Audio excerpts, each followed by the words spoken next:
Et bonjour, bienvenue à tous. Cela faisait super longtemps qu'on ne s'est pas vu. Ah, tout à fait. Bonjour à tous. Et aujourd'hui, nous allons vous parler d'une unité spéciale de l'armée rhodésienne dans les années... une unité qui sont les Cello Scouts, fondée en 1973 et dissoute en 1980. Le nom est celui de Frédéric Courtenay Selous, qui fut un chasseur, explorateur et aventurier célèbre en Afrique australe. Le recrutement, qui est, à la différence du Rhodesian Light Infantry ou du Rhodesian SAS, vous avez vu l'accent anglais magnifique, dont on va évidemment vous parler.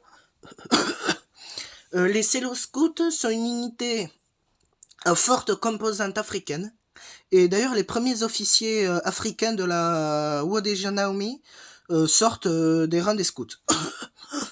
Leurs missions sont d'infiltrer de petites équipes d'agents secrets qui se font passer pour des insurgés du front de libération zimbabwéen, et qui infiltrent les populations tribales et les réseaux afin de localiser les groupes armés et de rendre compte au commandement qui actionne ou non la Fire Force, qui est une tactique qu'on appelle l'encerclement vertical de l'armée rhodésienne, qui est une tactique qui était très efficace, mais on en parlera en détail plus tard. Donc des équipes clandestines effectuent des missions en Zambie et au Mozambique, comme des sabotages ou alors de la reconnaissance. Chez les scouts, les candidats ont à tout moment le droit de jeter l'éponge lors des sélections, qui est encore plus dur que celle des SAS. Ils sont largués en pleine nature avec leur pactage. Les recrues courent 25 km jusqu'au camp de Wafa Wafa, à quelques kilomètres au bord du lac Kariba, qui est un lac au Zimbabwe, à l'époque en Rhodésie. Ils sont... pendant cette marche, ils auront faim, soif, et ils recevront aussi des brimades de leurs officiers, et aussi l'épuisement l'entraînement dure 3 semaines. Tout est fait pour les dégoûter. Les aspirants en 2 jours, 80% ont déjà renoncé. De l'aube à la nuit, entraînement physique destiné à les démolir, exercice de combat de jour de nuit, le ventre creux, ils ont presque pas mangé, des pistes dans les hautes montagnes. Au bout de 8 jours, le premier repas chaud, qui est un cadavre bouilli.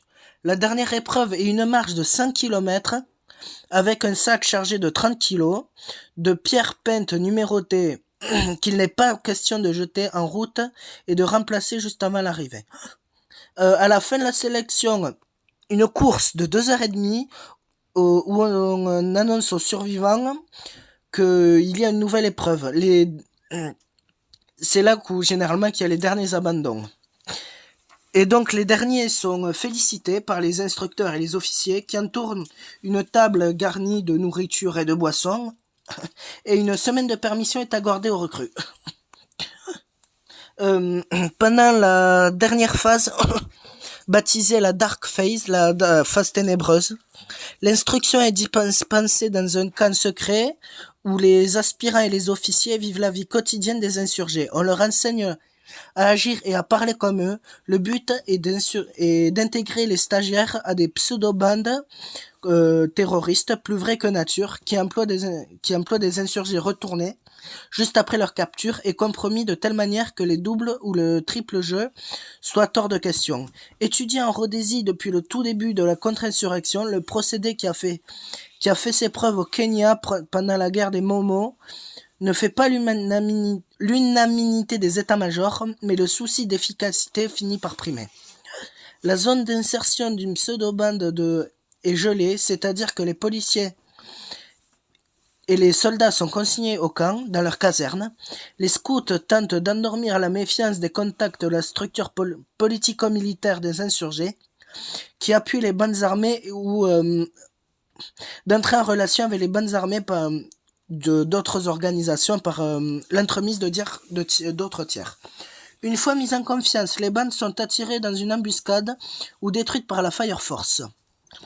La ruse est efficace au départ. La pénétration des bandes fait son temps. Elle est inventée par les insurgés qui multiplient les précautions, mettant les paysans en garde, modifiant les codes et les rites d'identification. Les scouts montent des postes d'observation plus discrets que ceux des sticks classiques. Les sticks dans l'armée rhodésienne, c'est les sections en gros. Qui désignent les bandes repérées aux foudres des Fire Force. Dans les dernières années de la guerre, c'est la grande spécialité de l'unité. En Zambie et au Mozambique, les scouts montent des coups de main comme les autres unités spéciales telles que la RLI et les SAS. Enfin, la colonne motorisée du régiment participe aux raids extérieurs qui dévastent les camps d'insurgés au Mozambique.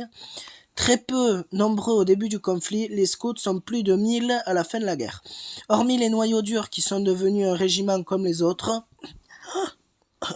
dont trop de membres, malgré l'aura cultivée et mérite, peu le label unité spéciale. La presse rhodésienne les accuse de braconnage et de contrebande d'ivoire. La presse internationale les accuse d'exactions et d'assassinats mis sur le dos des insurgés. Ils sont bagarreurs. Et leur chef de corps est remplacé par un officier du RLI jadis sorti premier de Sandhurst, qui prépare la transition. Après la dissolution du régiment en 1980, de nombreux soldats passent en Afrique du Sud, où ils sont incorporés au 5e commando de reconnaissance. Les autres forment le 4e bataillon du Rhodesian African Rifle.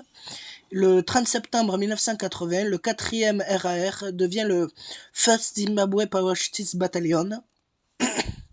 Et voilà, c'est la fin de cette vidéo sur l'armée rhodésienne. Il y en aura d'autres, évidemment. Je vous dis au revoir. Et abonnez-vous à la chaîne. Oui, et commentez, partagez. Oui. La cloche surtout. Oui, pour ne pas rater les futures vidéos. Oui, qui sortiront dans on ne sait quand. Voilà, et quand on aura le temps. Oui. Et je vous dis au revoir.